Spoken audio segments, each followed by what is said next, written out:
Batista, né? Toda honra e toda glória, irmãos, sejam dadas ao nosso Senhor e Salvador Jesus Cristo. Amém? Que bom, que satisfação, que privilégio, né? Estarmos mais uma vez reunidos, congregados, nossa família espiritual, para louvarmos ao Senhor, para engrandecermos o Senhor e para nos edificarmos juntos, mutuamente, né? Para que sejamos exortados, edificados e consolados pela exposição da palavra.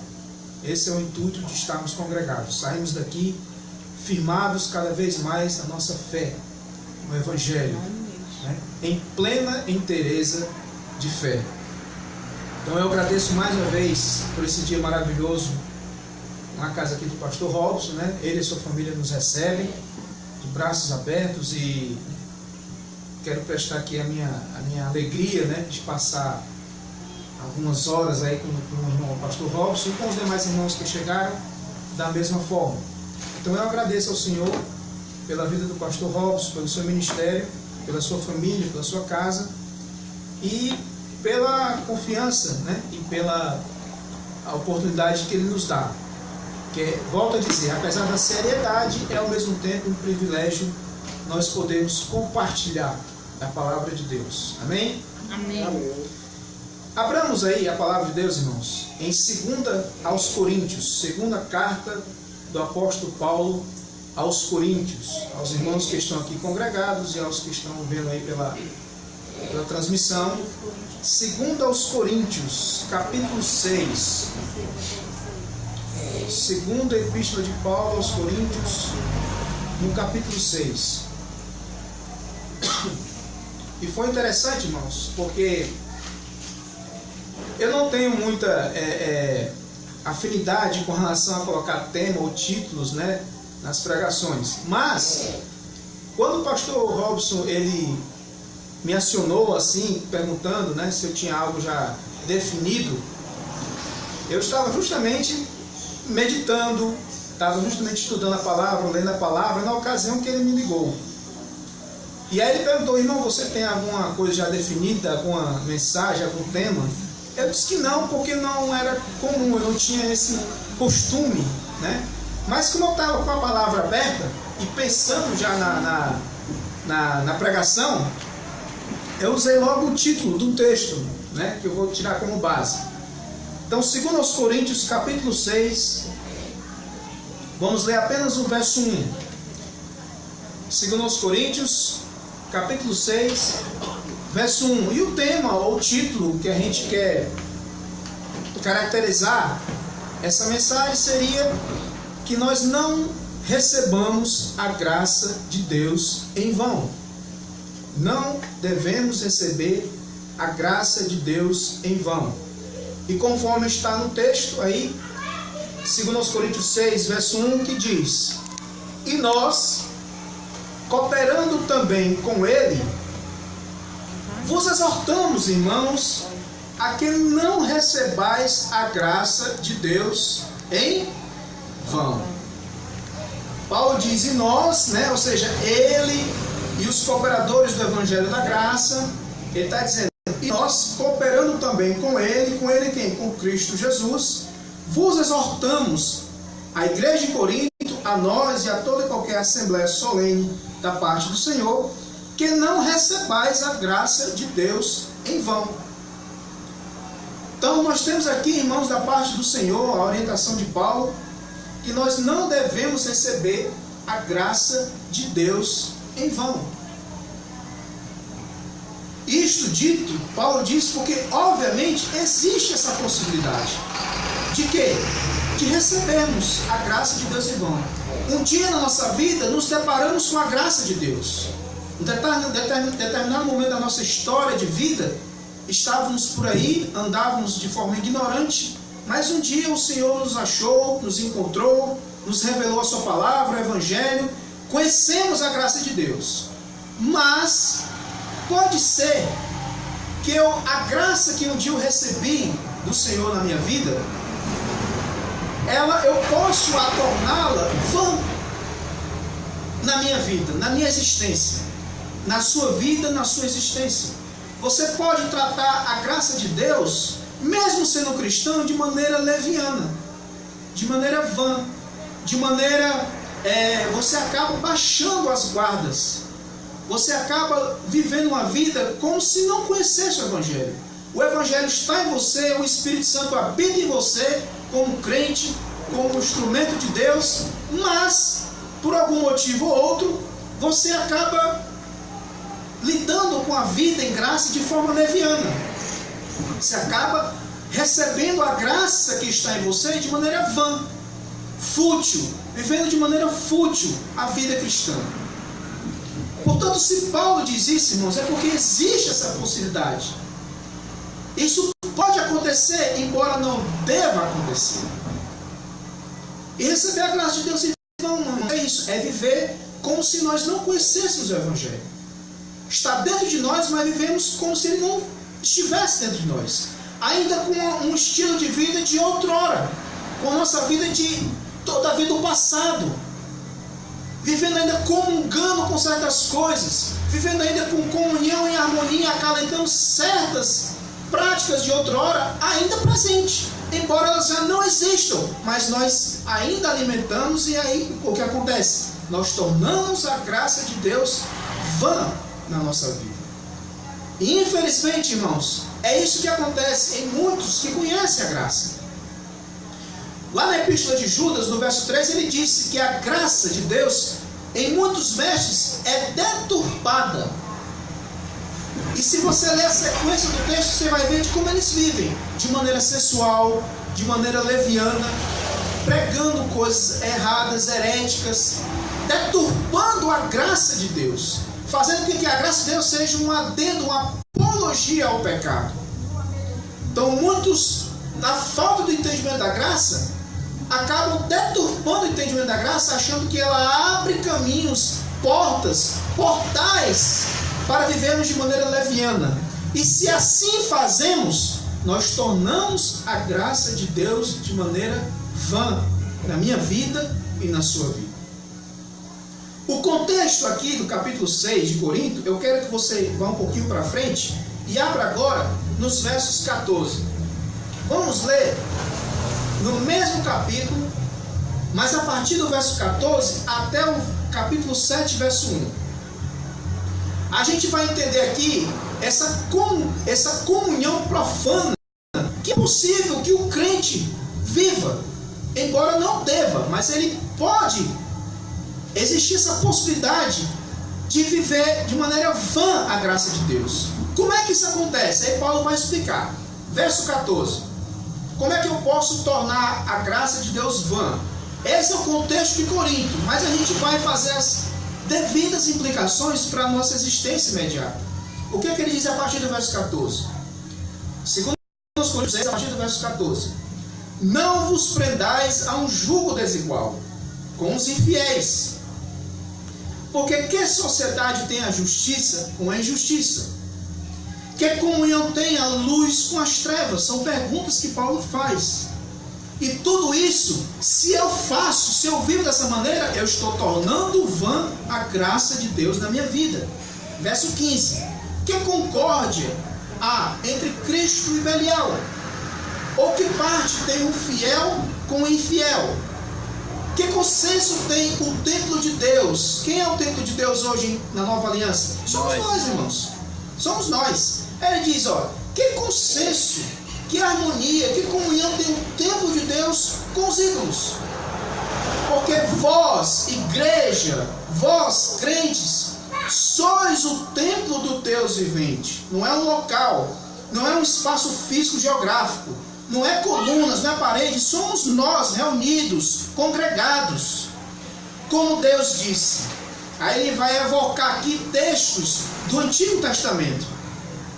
Deles habitarei, e entre eles andarei, e serei o seu Deus, e eles serão o meu povo. Verso 17.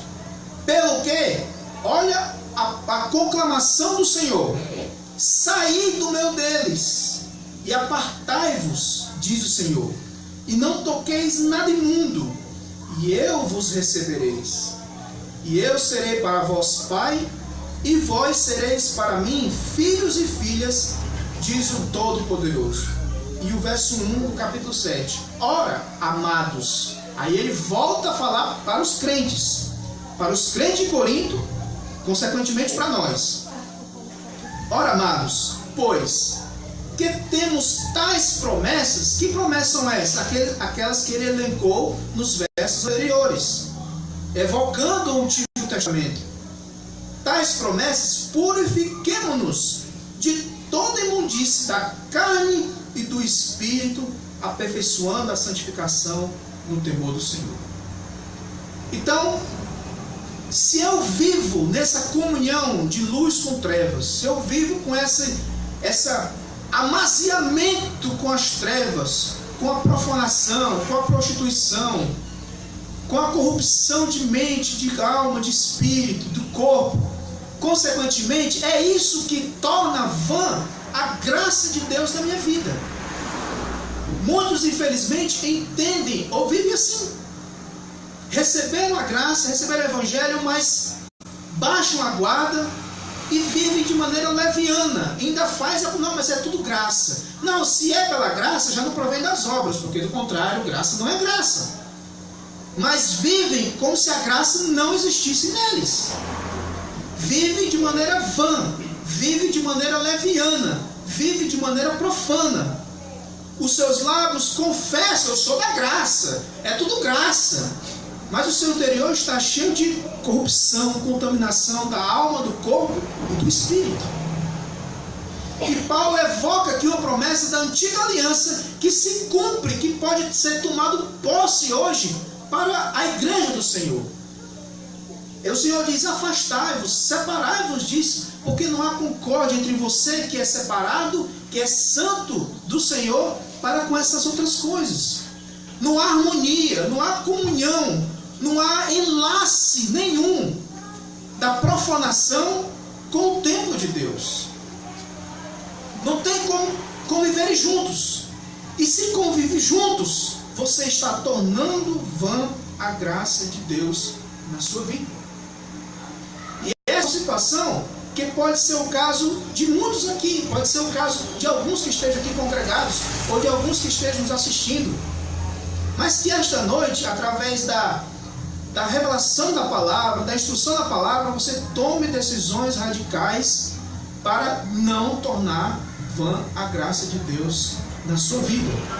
Porque a Bíblia diz, irmãos, em 1 Coríntios 14:3, que quando alguém prega a palavra, profetiza a palavra, ele tem que exortar, ele tem que edificar e tem que consolar. Muitas pessoas só querem consolação, mas a palavra, quando é liberada, ela tem que consolar, edificar e exortar. Exortar é apenas uma outra palavra para nos ser chamar a atenção, a dar uma chacoalhada na nossa vida, porque não é porque é graça que você vai viver de maneira qualquer, não é porque é graça que você vai tornar vã essa graça que você recebeu na sua vida. Amém? Amém. Amém. Glória a Deus. Agora vamos ver isso agora do ponto de vista da antiga aliança. Como é que se dava essa profanação? Mas antes que nós recorramos a um texto da antiga aliança, obviamente a gente vai estabelecer aqui alguns elementos basilares. Porque o texto em questão que nós vamos ler e fazer alguns comentários é um texto que vai falar do templo. Espaço físico, local, paredes, concretos, colunas, onde a glória de Deus ali habitava, mas que estava havendo a maior corrupção e profanação dentro desse espaço. Todavia eu quero que, à medida que nós venhamos a ler o texto, nós venhamos a interpretá-lo à luz do novo, que corrobora com isso aqui que Paulo diz, porque ele evoca textos do Antigo Testamento, textos dos profetas, para explicar a realidade hoje, agora, neste tempo presente. Porque nós sabemos que o conceito de templo hoje é a igreja, é os irmãos congregados. Vós sois, não é um indivíduo sozinho, não é um pedaço de braço andando sozinho, não. É a comunidade reunida. Vós sois edificados casa espiritual de Deus. 1 Coríntios 3:16. Hebreus 3:6 diz o quê? que Moisés foi um servo fiel em toda a casa de Deus. Cristo, porém, como filho sobre a sua casa, a qual somos nós. Então o sentido muda. A arquetipia ganhou uma concretude. O que antes era só uma maquete, hoje é uma realidade. Glória a Deus. Então o conceito de templo, santuário e casa de Deus, hoje na nova aliança, somos nós, o povo de Deus, e não mais um espaço físico e geográfico. Então, à medida que nós venhamos a ler, eu quero que a gente vá interpretando e internalizando aquela corrupção e nos enxergando e pedir que o Espírito Santo vá mostrando as raízes dessa corrupção que pode estar dentro de nós. E a chamada do Senhor para com o profeta em questão, a gente vai ver que ele repete exaustivamente no texto a seguinte pergunta: vês isto, filho do homem? O Senhor chama o profeta Ezequiel várias vezes assim: vês isto, filho do homem? O que está acontecendo dentro do templo? Tu é um homem, Ezequiel, de dentro do templo. Tu era um sacerdote por linhagem, mas eu te chamei para o profeta, e tu é um homem que conhecia os arredores do templo, sabia onde era a subida, a descida, o interior do templo, e tu não está vendo isto, Ezequiel?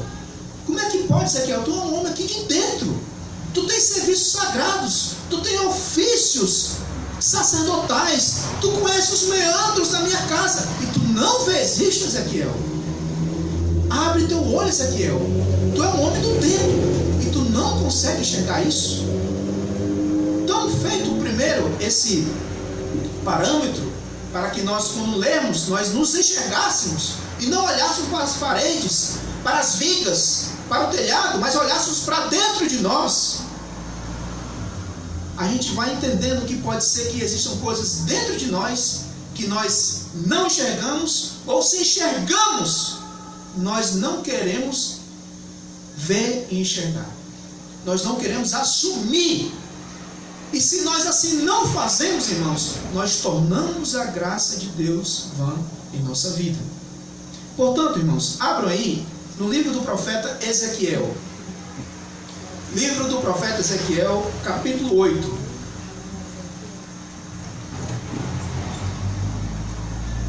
Livro do profeta Ezequiel, no capítulo 8. Nós não vamos fazer nada mais, nada menos do que a leitura e fazermos algumas considerações em cima desse texto de Ezequiel. Qual é o contexto de Ezequiel? Ezequiel, irmãos, ele era um sacerdote por questão de linhagem. Portanto, era um homem do templo. Ele tinha ofícios sagrados dentro do templo. Capítulo 8 de Ezequiel. Ele tinha ofícios sagrados. Então, um homem que entrava, ele tinha os seus turnos de trabalho dentro do templo. Mas ele teve uma chamada também profética. Ezequiel viveu num momento pouco antes do cativeiro, e a maior parte do seu ministério foi durante o cativeiro em Babilônia. Para nós nos contextualizarmos, o povo de Israel foi invadido por Nabucodonosor e seus exércitos, a cidade foi destruída, o templo também foi destruído, muitos morreram, alguns fugiram, e os líderes, a grande maioria dos líderes, foram levados cativos para a Babilônia, para a Caldeia, para servirem, a Babilônia, a Nabucodonosor. E Ezequiel, como sacerdote, seria alguém útil lá na Babilônia. Então Ezequiel foi um que foi levado nas levas dos cativos de Jerusalém para a Babilônia. O texto aqui em questão, Ezequiel já estava na Babilônia, já estava na Caldeia. E tem um detalhe, irmãos. Tinha algo que incomodava o coração de Ezequiel. E o que era? Ezequiel tinha plena certeza de que os juízos de Deus são justos e retos. Porém, acalentava no coração de Ezequiel uma inquietude, em que ele entendia que o juízo de Deus tinha sido coerente, reto, coeso, justo, mas ele também achava que tinha sido um tanto quanto severo demais. Ele estava certo de que o povo de Israel, por conta da sua vida leviana, profana, sem compromisso, vivendo de maneira vã. Ele sabia que o juízo tinha sido reto, mas ele também chegava a ter sido tanto quanto severo. Ou seja, ele se questionava: será que era necessário tamanha atrocidade que aconteceu em Israel? Será que foi assim tão sério mesmo? Porque o olhar de Ezequiel, irmãos, era sempre para o povão e não para a liderança. O olhar dele era sempre externo e não interno. O olhar dele era para a ralé, era para a galera, era para o povão. Mas o Senhor vai mostrar, irmãos, que o povo estava corrompido, sim. Mas vai mostrar aqui para Ezequiel que o problema também estava dentro do templo, dentro da casa de Deus, dentro da liderança de Deus, dentro do santuário de Deus, onde a glória de Deus habitava. Então o problema do povão, sim, havia um problema do povão, mas o problema maior, mais sério, mais profundo estava dentro do templo e da casa de Deus. E é justamente aqui que eu quero que nós nos enxerguemos, irmãos. Porque se está falando do templo, a gente tem que internalizar isso e se enxergar dentro de nós, para que a gente avalie, para que a gente pondere, medite, se guardado devido às proporções, essas contaminações também não existam dentro de nós, que hoje somos o templo e santuário do Altíssimo.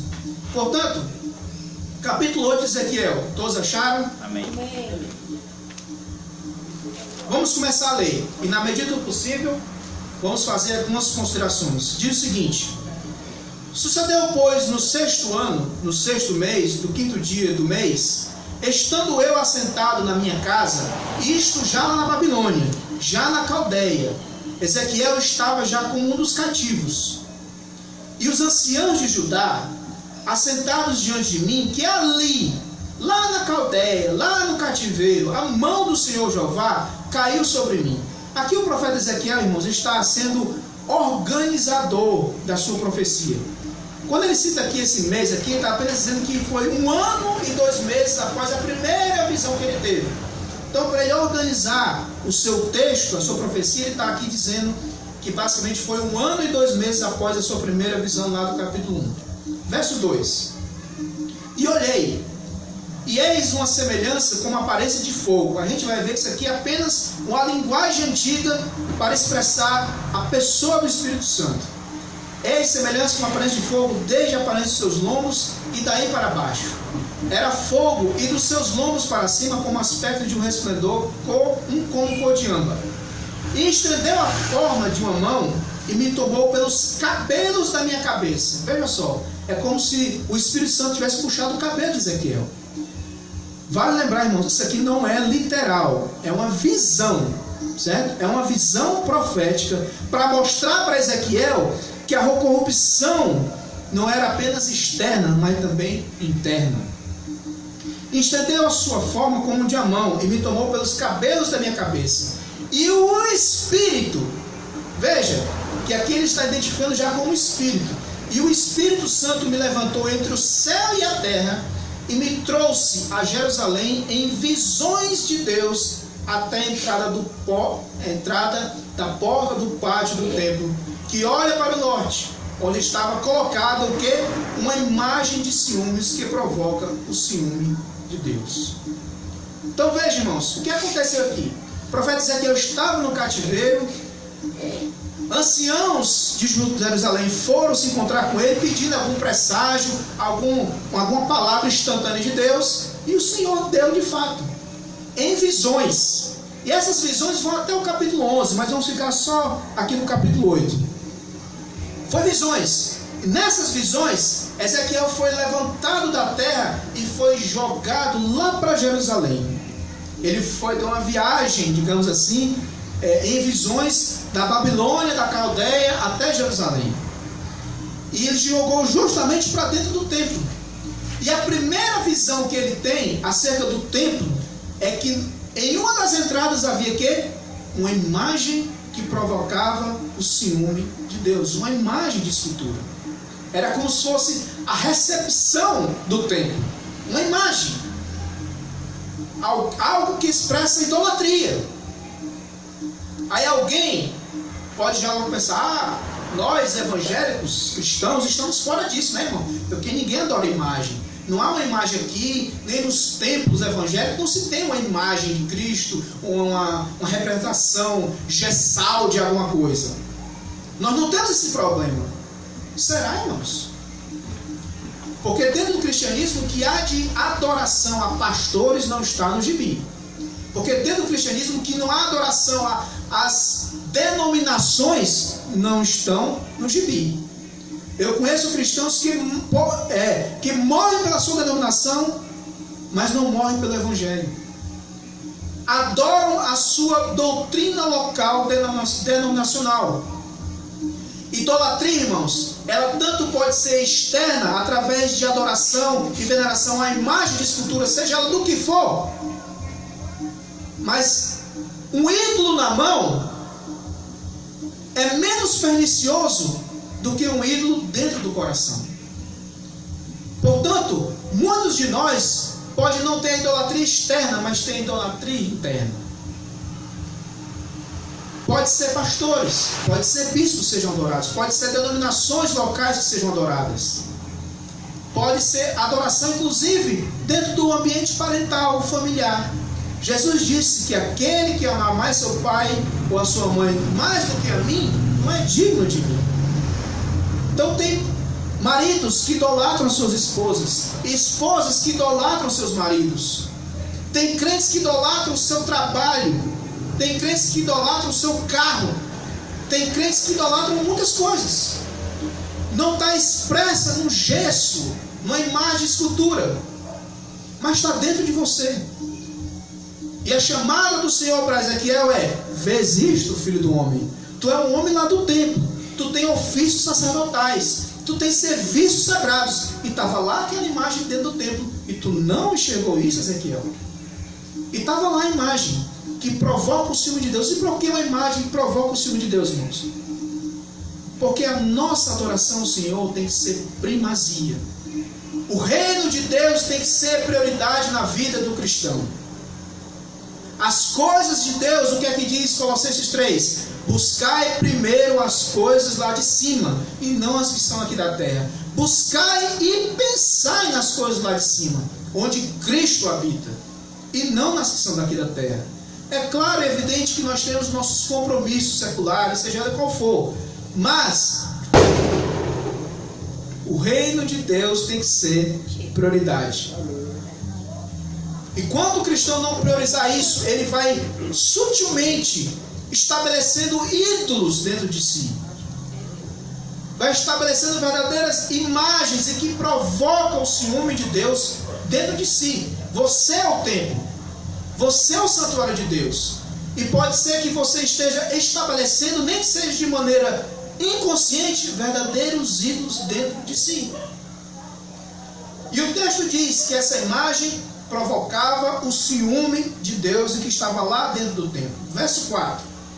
E eis que a glória de Deus de Israel estava ali, lá no templo, conforme a semelhança que eu tinha visto no vale. Verso 5. E disse-me, olha só, olha a chamada do Senhor: filho do homem, levanta agora os teus olhos para o caminho do norte. E levantei os meus olhos para o caminho do norte, e eis que da banda do norte, à porta do altar, estava lá a imagem de ciúmes. Essa imagem de ciúmes aqui, irmãos, foi colocada pelo rei Manassés dentro do templo. Quando Joás foi o seu sucessor, ele tirou essa imagem. Mas por algum motivo, irmãos, essa imagem voltou. E estava lá dentro do templo. E os ritos, as cerimônias, os cultos aconteciam, e estava lá a imagem, onde a glória de Deus habitava lá, mas sendo compartilhada com adoração a essa imagem, a esse ídolo pagão.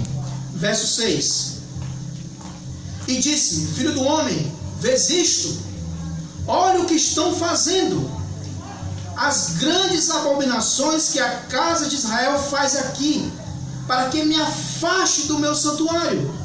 Mas verás ainda maiores abominações do que essa. Este é o texto É a expressão que eu quero que isso fique muito fixo na nossa mente, no nosso coração, irmãos. Vês isto, filho do homem? Tu está enxergando o que está dentro de ti? Tu está enxergando os monturos que tu está erguendo dentro da tua alma, dentro do teu coração, que compartilham a mesma adoração, que tem a tua mesma atenção, que tem a tua mesma devoção, que fica uma devoção dúbia dentro de si. Uma parte você dedica ao Senhor, outra parte você dedica a essas outras coisas. Fazer isto é tornar a graça de Deus vã na nossa vida. E ele diz: vê isto, filho do homem. Essa é a chamada do Senhor, tanto para Ezequiel como para nós hoje à noite. Vês isto? Tu não enxerga. Está dentro do templo. Está dentro de ti. Tu tem que enxergar essas coisas e tirá-las dentro do templo. Verso 7. E levou-me à porta do átrio. Então olhei, e eis que havia um buraco na parede. Preste bem atenção a esta abominação. E disse-me: filho do homem, cava agora naquela parede. E cavei naquela parede, e eis que havia uma porta. O que o Senhor chama aqui Ezequiel desta vez, irmão, já dentro do templo, ele mostrou uma profanação na entrada. Agora Ezequiel já entrou dentro do templo, e o Senhor diz assim: está vendo aquela porta ali? Está vendo aquele buraco? Taca o dedo ali. Vai, Ezequiel, enfia o teu dedo. Tu vai botando lá o dedo, e o buraco vai cedendo e vai se abrindo. E tu vai ver o que acontece nas recâmaras internas do templo. A imagem está lá, mas não parou só na entrada. Se você se aprofundar um pouco mais e for abrindo os buracos, você vai encontrar coisas piores lá dentro do templo, nas recâmaras internas do templo. E foi assim que o Senhor orientou Ezequiel, e ele foi lá. Metaforicamente, ele tacou o dedo e o buraco foi se alargando, foi se abrindo. E ele foi vendo mais internamente o que acontecia dentro do templo. Portanto, irmãos, o que o Senhor está falando para nós esta noite? Que se faz necessário que eu e você, que estamos aqui, e os que estão nos assistindo, que a gente possa cavar um pouco mais dentro de nós, irmãos. Que a gente possa ter um tempo parado no silêncio da nossa alma para investigar e sondar o nosso coração, irmãos. Porque hoje nós somos o templo e santuário do Deus Altíssimo. E que eu posso estar tornando vã a graça de Deus na minha vida, e não faço esse exercício espiritual em mim. Em entrar, em tentar me enxergar, em tentar ver as recâmaras internas da minha alma, do seu coração, do seu interior. E sondar, e nos enxergarmos a nós mesmos. Como Paulo diz lá em 2 Coríntios 13:5, examinai-vos, pois, a si mesmo. Provai, pois, nós mesmos, a si mesmo. Provar, examinar, não é algo que está apenas restrito à questão da ceia. Tem a ver com o nosso exame diário, irmãos. Nós devemos tacar esse dedo dentro das portas do nosso coração, irmãos. Nós devemos enfiar o dedo para enxergar as recâmaras internas, o recôndito interno da nossa alma. E vasculharmos e vemos as nossas contaminações interiores, irmãos. E foi o que Ezequiel fez naquela ocasião. Verso 8. E disse-me: filho do homem, cava agora naquela parede. E cavei na parede, e eis que havia uma porta. Então me disse: entra e vê as malignas abominações que fazem aqui. E eu entrei e olhei, e eis toda forma de répteis e de animais abomináveis, e de todos os ídolos da casa de Israel estavam pintados na parede em todo o redor. Olha só, irmãos, adorando a criatura em lugar do Criador. Todo tipo de paganismo foi cedido, foi aceito. A liderança naquela ocasião estava abraçando, era tudo. E muito mais do que isso, irmãos, olha o que aqui diz o verso 11. E 70 homens dos anciãos da casa de Israel, com Jazanias, filho de Safã, que se achava no meio deles, estava em pé diante das pinturas, e cada um tinha na mão o seu incensário, e subia uma espessa nuvem de incenso. Vocês entenderam o que é que o texto está dizendo? O que é que os líderes de Israel faziam dentro das recâmaras internas do templo? Não era só as imagens, não eram só as pinturas, que já era sim uma abominação e uma prostituição espiritual. Agora, muito mais do que isso, o que é que eles estavam fazendo? Eles pegavam o incenso, um dos utensílios da casa de Deus, e começavam a o quê? A abençoar aquelas malignas abominações, aquele culto pagão, jogando o incenso para imantar o paganismo, jogando o incenso para tentar sacralizar a prostituição. Eles iam, aqui ó, os ídolos estão aqui, eu vou imantando, eu vou abençoando o paganismo, eu vou imantando, sacralizando o profano. Como é que a gente pode entender isso hoje à luz do Evangelho, irmãos?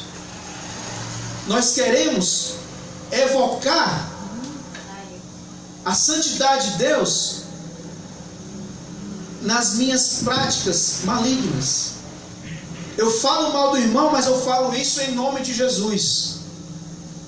Eu faço determinadas coisas malignas, mas eu coloco o nome de Deus para abençoar, para imantar a minha devassidão.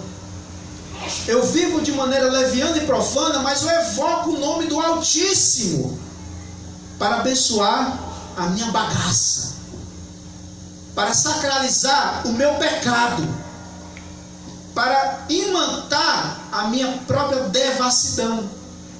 Era isso que os líderes de Israel faziam dentro das recâmaras internas do templo, mas é isso que é possível que nós venhamos a fazer.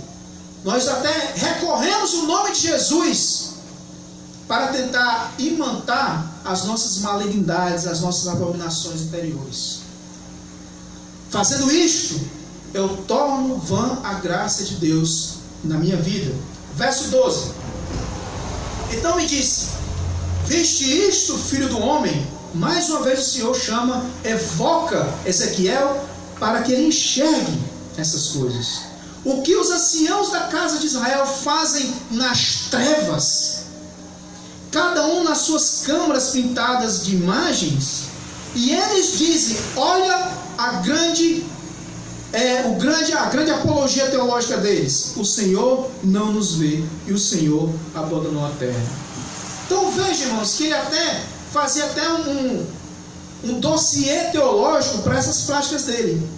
Qual era o grande dossiê teológico deles? O Senhor não nos vê. O Senhor abandonou o templo, abandonou a terra. Então vamos pintar e bordar, vamos aprontar, vamos pintar o sete aqui dentro, porque o Senhor não vê. O Senhor abandonou, né? E um dos grandes erros, irmãos, da humanidade e de muitos crentes, essa mesma apologia. Um dos grandes erros também da humanidade que não conhece o Evangelho, e até dos que conhecem o Evangelho, irmãos, é o quê? É tentar achar que o silêncio de Deus significa a aprovação de Deus. Já que está tudo bem, não está acontecendo nada, eu estou vivendo a minha vida normal, estou trabalhando, minha família está relativamente bem, eu apronto, eu dou minhas escapulitas aqui e acolá, eu torno vã a graça de Deus na minha vida, e nada vai acontecendo. Eu estou com saúde, está tudo bem, e vou levando a vida. E Deus está em silêncio. E eu acabo achando que o silêncio de Deus é a aprovação de Deus na minha vida. Eu acabo dizendo: o Senhor não está vendo. Eu dou minhas escapulidas, eu faço as minhas... eu levo a vida de maneira leviana. Eu pronto e apronto. Eu pinto e bordo e não está me acontecendo nada. Estou bem, estou saudável, tenho dinheiro no bolso, está aí tudo bem. E Deus está em silêncio. E você acaba achando que o silêncio de Deus é a aprovação de Deus. Sendo que Pedro nos orienta, irmãos, que o Senhor é longânimo e pacífico, não querendo que ninguém se perca, mas que todos cheguem ao pleno conhecimento e se arrependam. A longanimidade de Deus, irmãos, é que nos leva ao quê? Ao arrependimento, diz Paulo em Romanos 2. O fato do silêncio de Deus na minha vida e talvez na sua vida não significa dizer a aprovação de Deus no seu modo de vida. E era isso que a liderança de Israel estava fazendo, irmãos. O Senhor não nos vê e o Senhor abandonou a terra. Verso 13. E disse-me: tornarás ainda a ver coisas maiores abominações do que estes fazem. E levou-me à entrada da porta da casa do Senhor, que está da banda do norte. E eis que estavam ali mulheres assentadas chorando por Tamuz. Viste isso, filho do homem? Verás ainda abominações maiores do que esta. O que era isso, irmãos? Essas mulheres chorando por Tamuz. Tamuz era uma das divindades da Caldeia. Era a divindade suprema da Caldeia. Havia vários deuses na Babilônia, mas Tamuz era o nome, digamos assim, mais forte daquela cultura religiosa lá na Babilônia.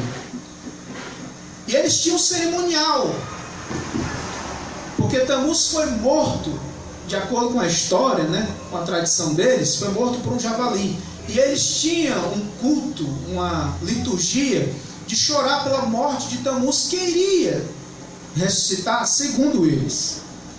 Essas mulheres, Tamuz era uma divindade, irmãos, que gerava uma fertilidade na terra e para as mulheres. Portanto, na cabeça daquelas mulheres, se elas eram férteis em termos de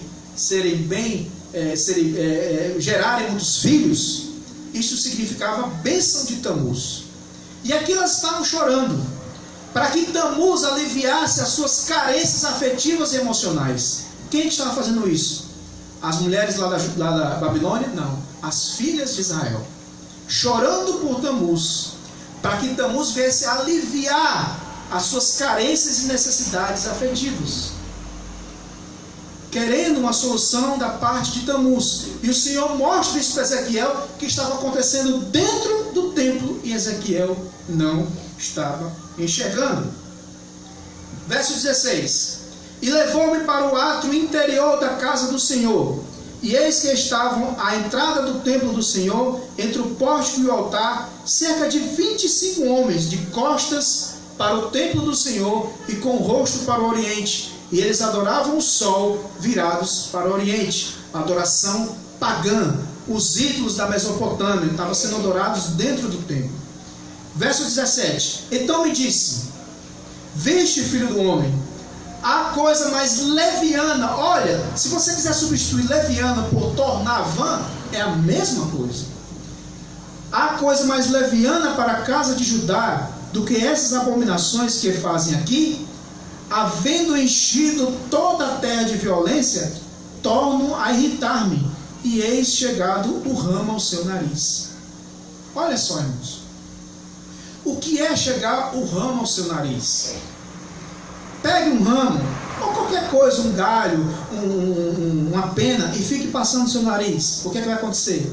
Mais cedo ou mais tarde? Depende da acessibilidade de cada um, obviamente. Mas fica passando. Se você ficar passando o ramo ao seu nariz, o que é que isso vai gerar? Vontade de espirrar. Vontade de espirrar. E o povo de Israel estava nessa situação. Nessa adoração pagã, eles estavam passando um ramo no nariz como um ritual pagão. Mas ao fazer isto, eles estavam provocando um espirro. E o Senhor pega esse eixo e diz que esse espirro que eles vão dar vai ser um espirro do juízo divino na vida deles. Irmãos, há muitos crentes que estão tornando a graça de Deus vã na sua vida, é o mesmo que ficar passando o ramo no seu nariz, buscando, mais cedo ou mais tarde, provocar a ira de Deus, o derramamento do furor de Deus na vida do crente. Alguém diz: não, mas crente não passa por isso, a ira de Deus sobre o crente. Ela vai se manifestar, irmãos, de maneira disciplinar, de maneira admoestar, de maneira que você pode chegar às penalidades divinas, à disciplina divina, e até mesmo ele banir a sua existência aqui. Ele disciplina, corrige e açoita todo filho que recebe. Muitos crentes, por tornar vã a graça de Deus na sua vida, estão chamando, estão passando o ramo no seu nariz, provocando isso da parte do Senhor. Por quê? Porque estão tornando a graça de Deus vã na sua vida. E quando o Espírito Divino vier, irmãos, sai de baixo. É dura a correção do Senhor. Porque Hebreus me diz: horrenda coisa é cair nas mãos do Deus vivo. E essa palavra está no contexto da disciplina do Senhor. Continua passando o ramo, continua provocando um espirro. Isso é como se estivesse atraindo o juízo divino sobre a sua vida. Claro que o juízo de Deus na nossa vida em graça não é perda, não é condenação. Mas se for o caso, o banir da nossa existência aqui. E sermos um cristão, sim, salvos, mas que levou a vida derrotada, porque tornei vã a graça de Deus na minha vida. E para encerrar, o verso 18 diz: pelo que também eu, diz o Senhor, procederei com furor. O meu olho não poupará, nem terei piedade. Ainda que gritem aos meus ouvidos com grande voz, eu não vos ouvireis. Então veja, irmãos, que palavra séria e dura para o Senhor, através do profeta Ezequiel, e esta palavra permanece firme também para nós hoje, irmãos. Deus disse: você pode ir para uma reunião pentecostal e gritar, e gritar, e gritar. Mas se sua vida não condiz com a oração feita, não tem mudança nenhuma. Se você pode orar bem, pode ser eloquente bem, pode gritar, pode fazer lamúrias e clamores, mas se sua vida está tornando vã a graça de Deus na sua vida, se você faz isso, se o que você ora não está compactuado com o que você vive, e vive dessa maneira profana, maculando a santidade de Deus na sua vida, você está atraindo um juízo de Deus na sua vida. Essa disciplina da parte do Senhor, como foi com Nadab e Abiú, como foi com Atos 5, Ananias e Safira, como foi com vários que o Evangelho nos ensina. Como pode ser que seja o seu caso hoje à noite aqui, ou para você que está nos assistindo. Portanto, a palavra do Senhor para nós esta noite, irmãos, não é olharmos de maneira externa, mas olharmos de maneira interna para dentro de nós, que somos o templo de Deus. Certas coisas podem contaminar o nosso espírito, a nossa carne. Paulo diz, 2 Coríntios 7:1, purifiquemo-nos, pois, de toda corrupção, tanto da carne quanto do espírito. E Paulo diz isso porque ele diz, porque nós somos a habitação de Deus. Nós somos o santuário e templo do Deus vivente e altíssimo. Mas se eu tornar vã a graça de Deus na minha vida, eu posso estar chamando o juízo para cima de mim. Não para a condenação eterna, mas para a disciplina severa da parte do Senhor. Portanto, irmãos, eu queria que esta noite nós olhássemos, tirasse o olhar externo, concretista, e internalizássemos para dentro de nós, cavássemos o nosso coração, examinássemos o nosso interior, ver se eu estou tornando vã a graça de Deus na minha vida. Porque não é porque graça que eu vou viver de qualquer forma, não é porque eu estou eternamente seguro e preservado pelo Senhor que eu vou viver de maneira leviana. Como o Senhor diz aqui, vixe, há coisas mais levianas que esse meu povo está fazendo dentro da casa de Deus. E essa visão foi para mostrar para Ezequiel que a corrupção era apenas externa do povão, mas era também dentro do templo e da casa de Deus. E se assim eu faço, irmão, se assim eu vivo, eu torno vã a graça de Deus na minha vida. Você torna vã a graça de Deus na sua vida. Portanto, esta noite, você que ouviu o Evangelho, seja você que esteja aqui, ou você que está nos vendo pela transmissão, que você possa tomar consciência, que você possa ter internalizado essa palavra, verificar, olhar para dentro de si, parar de julgar os externos, as pessoas do lado externo, e olhar principalmente para dentro de nós. Cavarmos fundo, e encontrarmos aquelas contaminações, encontrarmos que muitas vezes nós acalentamos certas coisas que já não devem fazer mais parte da nossa vida, mas que por algum motivo ou outro faz. Mas que isto possa servir como palavra de exortação para nós esta noite em Cristo Jesus. Louvado seja o nome do Senhor. Agradeço por mais essa oportunidade, em nome de Jesus.